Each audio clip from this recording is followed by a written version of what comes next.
Class 9 রৈখিক সহসমীকরণের 3টে সূত্র দেওয়া থাকে।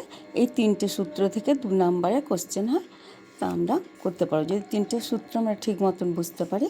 তাহলে দেখো সূত্র এটা কি হবে না, দুটো চলমান সংখ্যা একঘাত সমীকরণ। দুটো চলমান সংখ্যা কী আছে, এক্স আর ওয়াই। এই দুটো সমীকরণ দিয়ে দিয়েছে। এই দুটো সমীকরণের এক্সের সঙ্গে যে সহগ থাকবে তাকে ওয়াইয়ের সঙ্গে সহগ থাকলে বি, আর চলমান সংখ্যাবিহীন কোনো সংখ্যা থাকলে তাকে সি। তাহলে প্রথম সমীকরণে A1 B1 C1, দ্বিতীয় সমীকরণে A2 B2 C2। সূত্রগুলো বলে দিয়েছি যে A1/A2 নট ইকুয়াল B1/B2। তাহলে সিদ্ধান্ত কী নেব না, একটিমাত্র নির্দিষ্ট সাধারণ সমাধান পাব।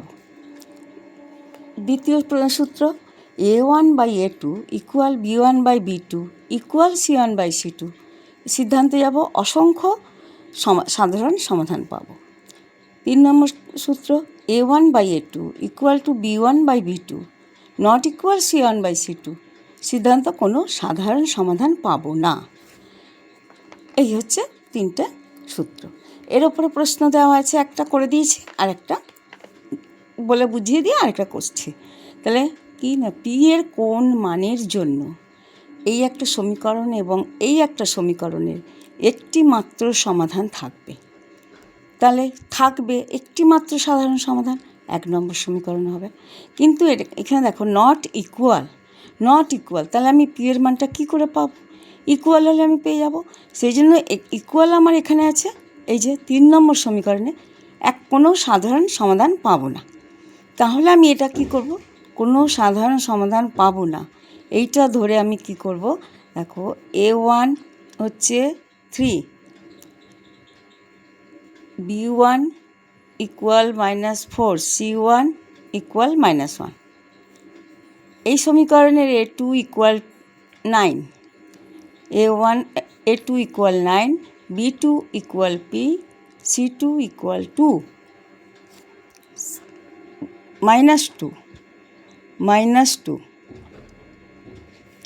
C2 ইকুয়াল -2। তাহলে A1/A2 নট ইকুয়াল B1/B2। তাহলে আমরা কি করব, 1 নম্বর ও 2 নম্বর সমীকরণের থেকে সমীকরণের সমাধান পাবো না। তৃতীয় সূত্রতে পাবো না করে করব। তাহলে এবার আমরা কি করছি, তাহলে A1/A2 B1/B2 বসালাম। তাহলে পি এর মান আমরা কত পেলাম, -12। তাহলে পি এর মান -12 বাদে সকল মানের জন্য 1 নম্বর ও 2 নম্বর সমীকরণের একটিমাত্র সমাধান থাকবে। যেহেতু আমরা পাবো বলেছি প্রশ্নে থাকবে, তাহলে আমার প্রথম সূত্র হচ্ছে, কিন্তু আমি তৃতীয় সূত্র ধরে আমি কী করলাম, পাবো না, একটি সাধারণ সমাধান পাবো না। সেই জন্য যে পি এর মান পেলাম -12, সেই 12 বাদে সকল মানের জন্য 1 নম্বর ও 2 নম্বর সমীকরণের একটি মাত্র সমাধান থাকবে। এইটা হলো উত্তর। তাহলে আমার পি এর মান কত, -12 বাদে সকল মানের জন্য